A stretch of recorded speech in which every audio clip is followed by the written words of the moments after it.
Hello guys, क्या आप ही अपने वीडियो के लिए साउंड इफेक्ट लगाना चाहते हैं कुछ इस तरह से? तो देखिए इस वीडियो में। तो चलिए शुरू करते हैं। सबसे पहले अपना क्रोम ब्राउज़र ओपन करें। ओपन करने के बाद कुछ इस तरह से इंटरफेस आएगा। फिर इस सर्च बार में लिखे माई इंस्टा ऐड करके दूसरे नंबर जो वेबसाइट आ रही है उस पर क्लिक करें। उस पर क्लिक करने के बाद कुछ इस तरह से इंटरफेस आएगा। तो पहली वेबसाइट पर क्लिक करें।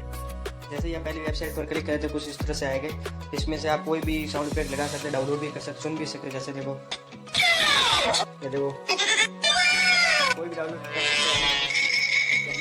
डाउनलोड करने के ऊपर क्लिक करेंगे। जैसे ही क्लिक करेंगे ऐड को डिलीट कर देंगे। ऐड को डिलीट करने के बाद फिर डाउनलोड MP3 करके ऑप्शन आता है, उस पर क्लिक करेंगे। जैसे ही इधर क्लिक करेंगे डाउनलोड करेंगे, डाउनलोड का ऑप्शन आएगा, फिर डाउनलोड हो गई। इसको सुन भी सकते हैं। Thank you, Tata. इस तरह की वीडियो देखने के लिए बाय बाय।